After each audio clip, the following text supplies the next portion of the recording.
Exactly Abbas इराक़ची साहब तो हमें हर वक्त नजर आते हैं, वही तमाम बायलैटरल मुज़ाकरात भी वही कर रहे हैं, वो मीटिंग्स भी वही कर रहे हैं, लेकिन दूसरी तरफ स्टीव विटकॉफ है, जेरेड कुशनर है, लेकिन जो मार्को रूबियो है, अमरीकी वजीर खारजा हैं, वो कहीं नहीं है। वो क्यों नहीं है कहीं पर? जी, मैं यही तो अर्ज कर रहा हूँ कि ये सिलेक्शन होती ही इसीलिए है कि कुछ तो आपने फेस करना होता है। ऑब्वियसली हार्डलाइनर्स हैं, पीछे एक और एलिमेंट हमें नहीं भूलना चाहिए, वो इसराइल फैक्टर है। यहाँ पे भी जब इस्लामाबाद में भी आए हुए थे तो मैं अब कंफर्म कर सकता हूँ मुख्तलिफ इंटरनेशनल सोर्सेज से भी कि वो इन टच थे नेतन्याहू के साथ। तो ये स्टेक देखा जाता है। आपने देखा इसराइल तो यहाँ डायरेक्ट मुज़ाकरात में आ नहीं सकता था, तो उन्होंने ऐसे लोग डलवाए उस वक्त भी जो उनकी तरफ सिंपथाइज ना सिर्फ करते हों बल्कि उनकी इंटरेस्ट को लुक आफ्टर करें, नंबर वन। दूसरा, इसीलिए मैंने जैसे कहा कि अब हार्डलाइनर एक मीडिया के थ्रू भी कहलवाया जाता है ताकि नेगोशिएशन के लिए फ्लेक्सिबिलिटी के लिए मेंटली तैयार किया जाए ओपोनेंट को। लेकिन हैविंग सेड दैट, हमें ये देखना ये है कि हमें टेक होम क्या है। ईरान देखिए, उसने एक न्यू फाउंड लीवरेज ले ली है 3 जगहों पर। नंबर वन, उसने इसराइल को डिस्ट्रैक्ट किया है जो जून से कहीं ज्यादा किया है पिछले साल की जी निस्बत। नंबर टू, जी रीजनलाइज किया है जो कोई सर, नहीं वो मान फिर रहा ये था भी हुआ ना, इसराइल वो को। जेडी वैंस जब वो जहाज में बैठे तो उन्होंने तो खुद ये बताया कि वो नेतन्याहू ने अपनी स्पीच में कहा कि मुझे 1 घंटे की कॉल आई और सारा का सारा मुझे बताया गया, डिटेल दी गई कि क्या क्या हुआ है वहां पर। लेकिन ये जो मैं मार्को रूबियो के हवाले से पूछ रही हूँ, आयजा साहबा मुझे ये फरमाइएगा, स्टीव विटकॉफ को देखा हमने, जैरेड कुशनर को देखा, इनके लिए कहा जाता है कि ये बड़े प्रो इसराइल हैं। अब क्या मार्को रूबियो का भी यही इशू है या उनका कोई और इशू है जो वो इस सारे मामले से दूर है? ऐसा क्यों है? देखिए, बात सुने, जो स्टीव विटकॉफ है और जेरेड कुशनर वो सियासतदान नहीं है। मार्को रूबियो ने वोट लेके आना है हम्म यहाँ पे। और उनके इस हम्म तरह आप जेडी वैंस को देख ले, इनसाइड द रिपब्लिकन पार्टी बहुत डिवाइड है इस इशू के ऊपर। आप देखिए, जो बड़े बड़े हम्म स्पोक्स पर्सन्स रहे हैं ऑन मीडिया भी सदर ट्रम्प के, वो इस जंग के हवाले से खिलाफ जाते हुए नजर आ रहे हैं। आप जैसे टकर कॉल्सन को ले लें, मार्जी टेलर ग्रीन को ले लें। तो इनसाइड जो रिपब्लिकन पार्टी एक डिवाइड है कि इसराइल के साथ चलना है या नहीं चलना। और ये डिवाइड जो है सिर्फ रिपब्लिकन पार्टी तक महदूद नहीं रही। इस वक्त अमेरिका में जो कहा जाता है, जो पोल्स बताते हैं कि जो यंग जूश पॉपुलेशन है वो भी इस वॉर के खिलाफ है। यानी जितने आप 30 जी ईयर्स ओल्ड से जी कम जूश पॉपुलेशन को ले लें तो वो भी नहीं इसीलिए चाहती कि इसराइल का 34% पे साथ चली गई देते है ना हुए अमेरिका। पॉपुलैरिटी ट्रम्प साहब की। जी जी। और वो भी अब शायद वही लोग वापस रह गए हैं, बाकी रह गए हैं जो हार्डकोर ट्रम्प फॉलोअर्स है। मैगा में एक बहुत बड़ी डिवाइड नजर आती है, लेकिन जो एक कल्ट फॉलोइंग सदर ट्रम्प की है, उनको अभी भी ये लगता है कि वो उनको कुछ भी हम्म सुना के, कुछ भी बता के। इसीलिए जब आप उनके लोकल कई ऐसे बयानात सुने तो जिसमें वो कहते हैं जी ईरान की तो अपनी क़यादत में डिवाइड है, उनको पता नहीं कि वो क्या। अभी कल जो सैटरडे को उन्होंने बयानात दिए उसमें भी उन्होंने कहा उन्हें पता नहीं वो क्या करना चाहते हैं। अच्छा, हो सकता है हम उन पर फिर हमला कर दें, लेकिन हम तो इंसानियत की खातिर हमला नहीं कर रहे। और इन्होंने फॉक्स न्यूज को ये बयान हम्म देते हुए कहा। तो जो अपने ऑडियंस है उनकी कंजम्पशन के लिए वो एक टफ स्टैंड रखते हैं, लेकिन at the in reality it's a very difficult situation for the America, for president Trump himself. तो उनको इस जंग से निकलने के हम्म लिए बहुत तेजी से निकलना होगा। जैसे कि आपने अपने इब्तदाइये में भी कहा कि जी यूरोप के साथ जो इस वक्त उन्होंने मामला शुरू कर दिए हैं। पिछले हफ्ते कहा हम्म गया था कि अमेरिका जो है वो अपने एलाइंस से बात कर रहा है कि स्ट्रेट ऑफ हॉर्मुज को खुलवाने में उसकी मदद करें। हालांकि ममालिक के नाम उन्होंने नहीं बताए थे, लेकिन मुझे ये भी लगता है जी। किसी हद तक ये यूरोप और आयशा जर्मनी साहबा के आप सही साथ कह ना रही सिर्फ हैं कि परसेप्शन इतना तेजी से बढ़ रहा था कि फिर अब ट्रम्प साहब खुद ये कहने पर मजबूर हो गए कि उनको कोई जल्दी नहीं है, उनको लगता है कि शायद डील में अभी काफी टाइम लगेगा। अब खालिद साहब मुझे ये फरमाइएगा सर, ये जो सारा हमने प्रोसेस देखा, इस प्रोसेस में सीज फायर हुआ, सीज फायर के बाद फिर इस्लामाबाद में एक बैठक लग गई, बैठक के बाद फिर ये उम्मीदें बढ़ी कि ये दूसरा दौर भी होगा, उसके लिए पाकिस्तान में तो इनफैक्ट सारी तैयारियां हो गई।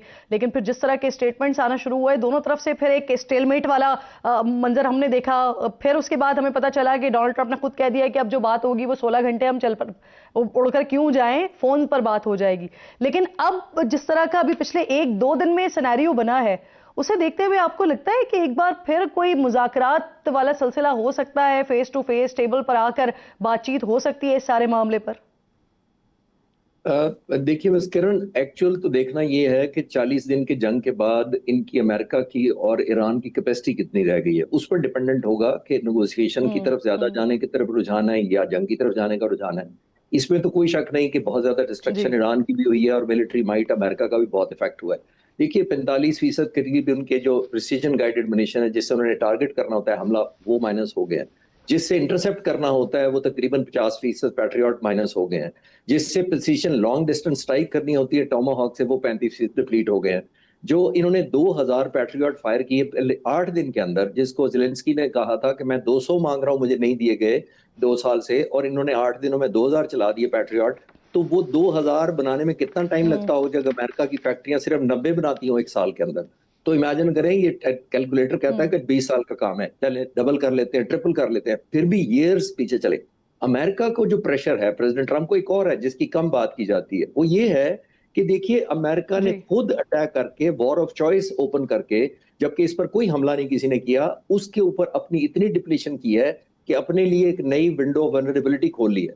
विंडो वनरेबिलिटी मैं क्यों कह रहा हूं कि जब 50% पे आपका एवरेज वेपन आ जाए और ईरान का भी 50% या 55% आ जाए, तो ये कौन सी हैप्पी बार्गेन है अमेरिका के लिए? अमेरिका के लिए तो बड़ा कंसर्न होना चाहिए, जी क्योंकि अमेरिका ने इजराइल की हर शरारत को, हम्म हर मिस एडवेंचर को सपोर्ट करना है, यूक्रेन की जंग को सपोर्ट करना है, हम्म ताइवान को देखना है, उसने सपोर्ट करना है, डायरेक्ट भी करना है, और चाइना को डिटर जी भी करना है। किससे करना है? अगर आपके पास वेपन नहीं होंगे तो हम्म वेपन तो आपको डिटरेंस देते हैं, तो लीवरेज देते हैं मैनिपुलेशन का। तो वो जो अगर आपने 50% पे आ गए तो ये बहुत अलार्मिंग है। मिलिट्री लीडरशिप की जो आप छोड़ के जा रही जी है या उनको भेजा जा रहा है घरों को रिटायर करके जल्दी, जन जॉर्ज को भी और सेक्रेटरी को भी भेज दिया गया नेवी के, वो क्यों था? मेरा ख्याल ये है कि वो इनको बताते हम्म होंगे कि आप जिस ऑफेंस से लड़ रहे हैं और अगर पार्ट 2 आपने किया तो ये वायबल ऑप्शन नहीं है। मेरा ख्याल ये है कि यही कंक्लूजन है कि लड़ें या ना लड़ें।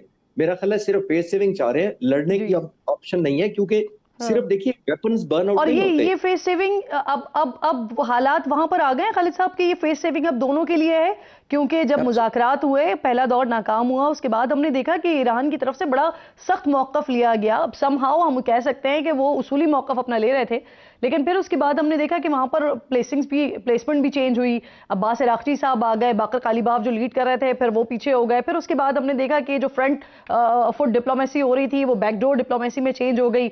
और फिर उसके बाद ये हुआ कि अब जो मौकफ अमेरिका का था वो अब ईरान लेने पर मजबूर हुआ, और अमेरिका ने ये कहना शुरू कर दिया कि हमें बहुत ज्यादा जल्दी नहीं है।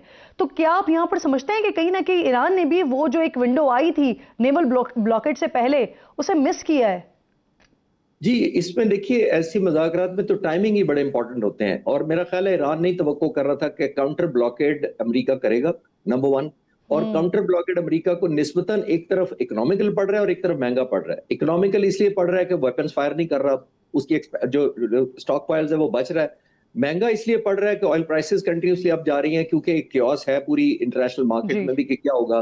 तो ईरान के ने भी एक न्यू फाउंड रियलिज्म जरूर किया है कि उसकी जो बार्गेन सिर्फ स्टेट ऑफ हॉर्मुज करके ब्लॉक करके ऑलमोस्ट 4% तेल जिसको वो कंट्रोल करता था 20% तक तो कर लिया, लेकिन काउंटर ब्लॉकेट से उसको भी असर हुआ है। तो आई थिंक जैसे मैंने पिछले जुमले में आखिरी में कह रहा था कि सिर्फ जो वेपन्स हैं वो बर्न आउट नहीं होते, ह्यूमन बींग्स इंसान भी बर्न आउट होते हैं। जी जो इनका जॉर्ज फोर्ड बैरी जहाज, बैरी एग्जैक्टली एयरक्राफ्ट कैरियर जो भी वापस बुलाया गया 309 दिन के बाद वो अमेरिका जा रहा है वापस, जो कि 10 महीने बनते हैं ऑलमोस्ट।